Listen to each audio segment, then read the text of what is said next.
Volkswagen has had a very interesting product strategy over the last 30-ish years. In a normal company, like most American companies, like for example GM, they will make a platform um, for basically the lowest common denominator, where they will make the platform, say for Chevy, and then they will try to add leather seats and nice chrome and whatnot to then sell it as a Cadillac afterwards. Give it some makeup. Volkswagen, under the direction of Ferdinand Piech, which actually started life as the CEO and I think managing director of Audi, moved on to well, originally his aim was to be in Porsche, but then ended up at the top of the Volkswagen Group hierarchy. So good for him. He ran the company in what is now known as sort of the golden age of the Volkswagen Group during the mid to late 90s to 2011 or 2013, I believe. So right before Dieselgate, you will realize.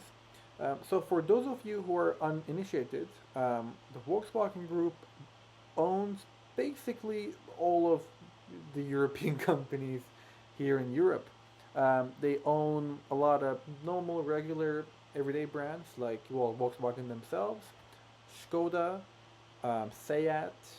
Um, they also own more premium brands like Audi, Mercedes, BMW, luxury ones like Bentley, Rolls Royce. They also own sports car manufacturers like Lamborghini, Bugatti, and a few others that I'm forgetting about here.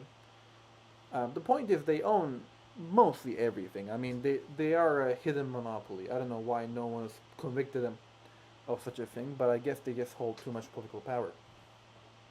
The point is, Volkswagen has had this unique strategy where they will give their best engineers the task to make a platform, and then they will share it among themselves as much as humanly possible. For example, if you are the proud owner of a Volkswagen Tiguan or any big SUV made recently by the Volkswagen Group, well, they're all the same platform. They take the Tiguan platform and they make the BMW X3 and X5. They make the Mercedes GLC out of it. They make the Audi, I believe it's the Q5 and the Q3 and maybe the Q4 Sportback. Um, Porsche makes the Macan. Sorry, the Macan might be smaller. It might be the Cayenne actually.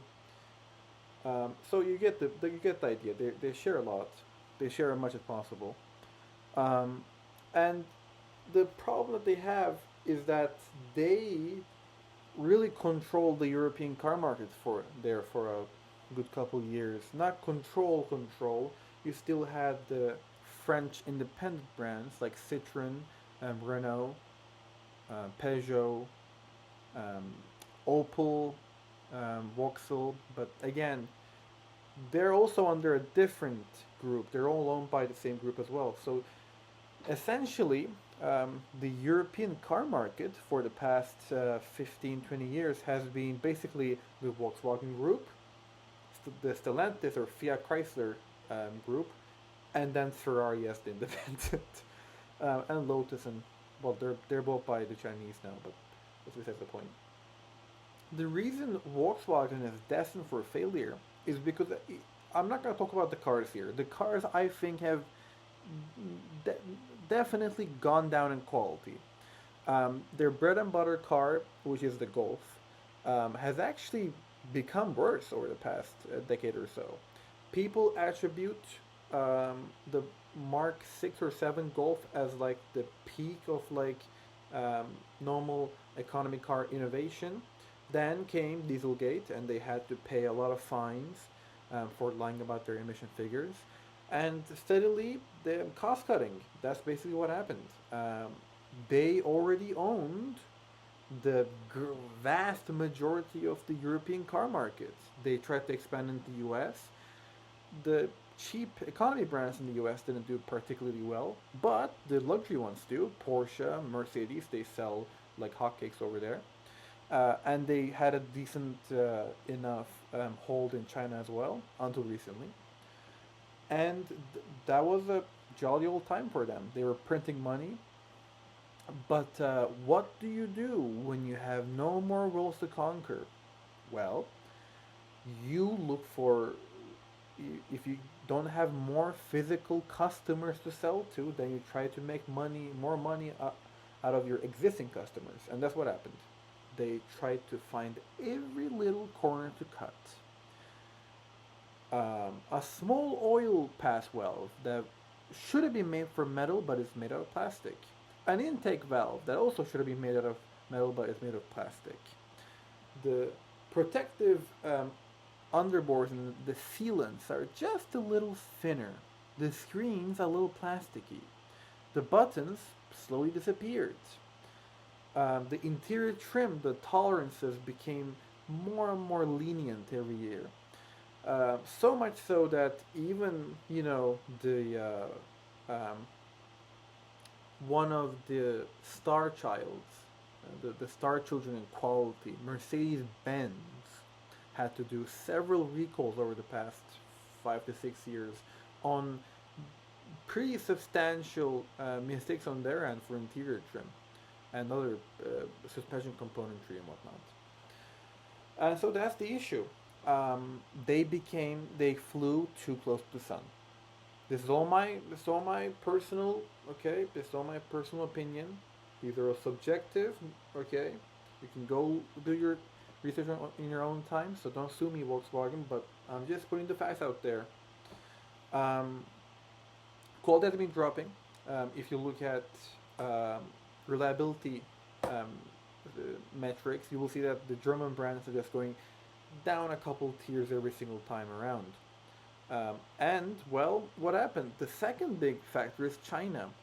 Um, for the longest time, people underestimated China. The US and the European brands had this. Well, I mean, I think the best word for it was a slightly racist prejudice that the Chinese would be happy to just be like their little worker bees who would just produce stuff and not think about the engineering aspect.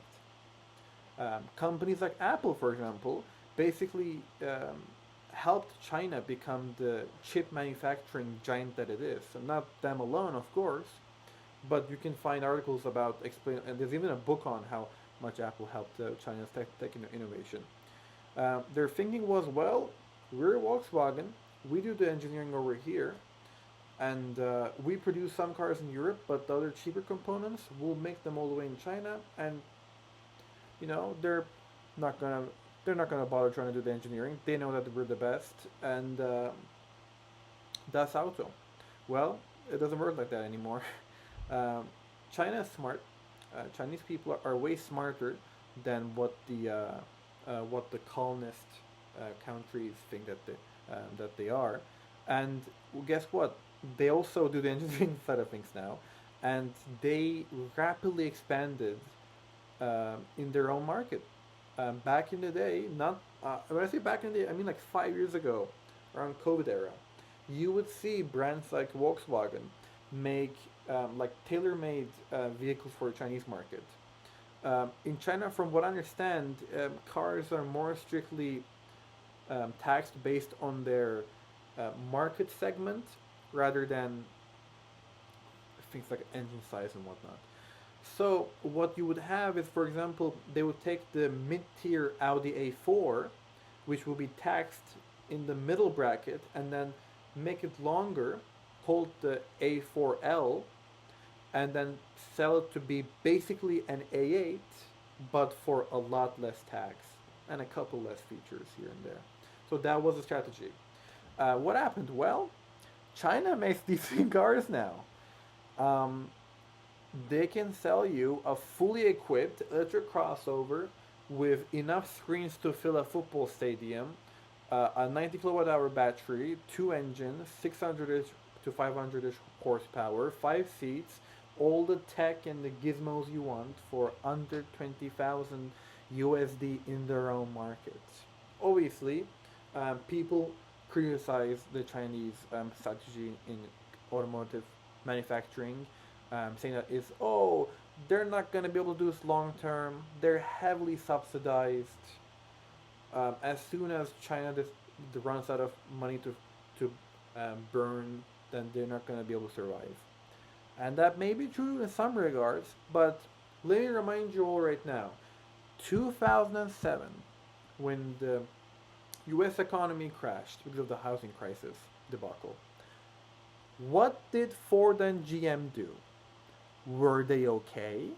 Were they sustainable long term? Were these 100-year-old companies, were they able to just sort of, you know, buckle their pants and have the economic crisis all sorted out? No. They went crying to their mommies and daddies or at Parliament, and they were like, please give us a tax break. Please give us normal civilian tax money. Because guess what? All these huge US conglomerates also depend on government subsidies. The only reason that every single truck in America isn't a goddamn Tacoma is because of the chicken tax. For those of you who don't know what the chicken tax is, in the 70s, when the gas crisis hit, because the US had some disagreements, let's just say, with the Middle East and how much they were paying for petrol. Well, the price of petrol rose sky high, and suddenly people decided to turn to more economic brands like Toyota, which was a fledgling brand at the time, similar to the Chinese situation when you think about it. Because for the longest time, Toyota didn't make their own cars. They had started in the 50s, way after Ford and Chrysler and the other name brands. And guess what? Toyota originally just made parts for these companies, and then eventually they themselves learned how to make them better than the Americans. And we're seeing the same with the Chinese now, which is funny. Anyhow, back to the oil crisis story. The American brands lost a lot of sales to the Chinese, to the Japanese brands like Toyota and Honda. So, what did they do? Did the American brands make A, better cars, B, compete on price, or C, cry to Parliament to change the laws and taxation for trucks? For those of you who picked C, bingo!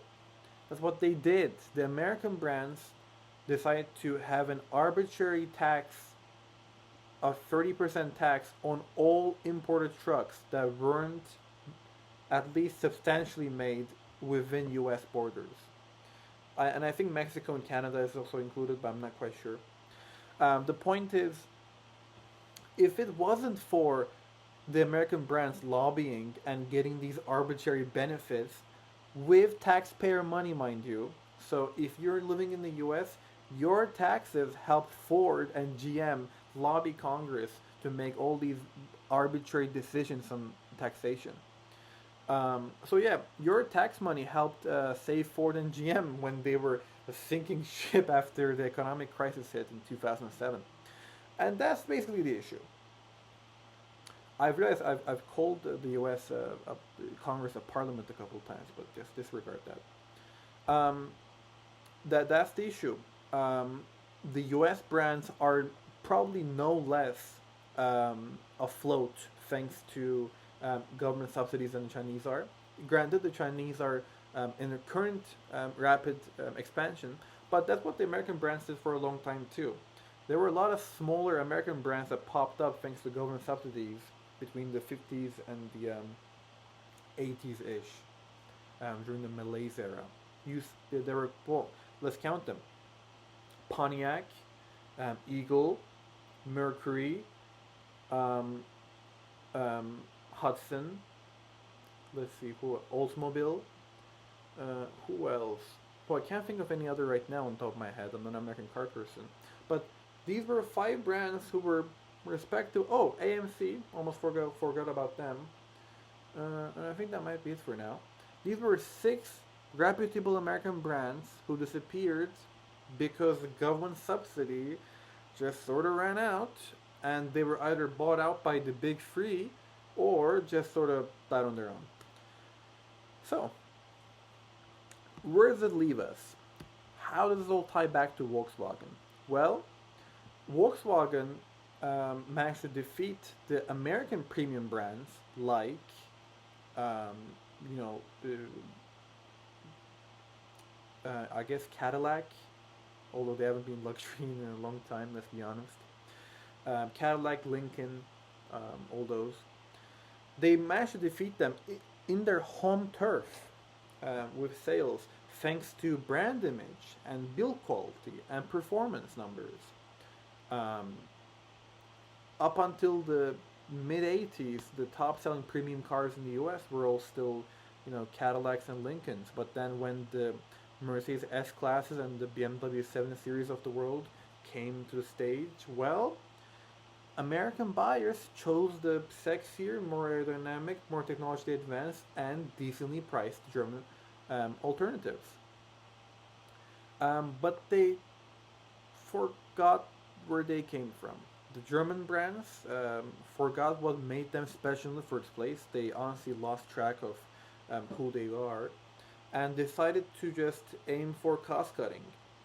Mercedes in 1998, and actually most of the Volkswagen group companies, especially the premium brands, made sort of a gentleman's agreement slash um, inside company decision to start using more plastics, less precious materials, and also cut down substantially on R&D and quality testing starting from 1998. That decision didn't fully, you know, get kick into gear for a while there. I mean, Mercedes had a partnership with Chrysler in the early 2000s, and that sort of affected quality for a while. But even then, it was mostly Mercedes giving stuff over to Chrysler, not the other way around, other than some interior trim and techie bits. You saw cars like the early 2000s Lincoln LS, which was actually a Mercedes E-Class, or maybe a C-Class, either or. Oh, nope, that was a Jaguar. I might be wrong. Scratch that last part. But yeah, the Cadillac XLR was just an SL, and the Crossfire was just basically the first gen SLK with some bits changed from the chassis. So, where does it leave us? Well, I honestly don't know. Porsche, Mercedes, and BMW were the big cash cows for the Volkswagen Group. BMW is doing fine as of now, but Porsche lost 98% of their revenue. 98%. I don't know how you do that.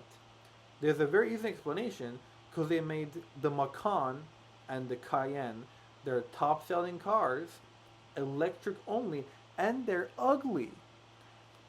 I know that design is like subjective and whatnot. No, no, no. They are ugly. they're, they're just like soap bars. Like it's almost like a bad 3D scan and print of the original cars that they were the internal combustion cars that they were based on. Honestly, either way, Volkswagen currently, if they don't get rid of their ridiculous amounts of bureaucracy internally, which they won't because they're German, is destined for failure. I just don't see a way out for them because cost cutting has gotten to the point where I'm not sure they're even going to be able to produce cars like the good old days anymore. Good old days with me being like 10, 15 years ago, but still, companies have shifted around quite a bit since then. They're unfortunately going to have to cut some of these brands. Is a brand like Skoda going to be long term? They've already cut Seat, replaced it with Cupra, who's doing better from what I understand. Porsche just basically got wiped out unless they change stuff immediately with their current product offerings. Mercedes is also in a bit of a debacle because their EQ electric cars have not been successful. So much so that one of their most prestigious cars, the G Wagon, the big boxy one, had an electric version come out called that's just the G Class EQ, I think. And guess what? It was on sale for like a year and a half and it's already discontinued. I mean, Could you imagine the amount of R&D money that was spent on the project? And it's already dead after 1.5 years. The Taycan will most likely not get a second generation. Porsche has said that it's gonna make Taycans until 2030, but guess what? They said the opposite last week, so I don't know what their plan is. BMW's Neue Klasse is di- divisive, but so is all of their previous um, design refreshes. So I think they'll be fine. Audi is losing traction quickly, so much so that Audi has had to make a sub brand, also weirdly called Audi, but without the ring logos, in China. That's just basically just gonna make Chinese cars in a joint partnership with other Chinese brands, but with an Audi badge on them. It's getting crazy. This is stuff that like you would have had to like have a Volkswagen executive um, like say as like a I don't know, like a Cards Against Humanity deck. It's ridiculous stuff. They would sooner be like, standing over a ravine or like a tangle of live sharks and say than make these decisions back in the day. But now look where they are. So yeah, this has been probably my least cohesive rambling video thus far. But thank you for watching, regardless, and catch you later.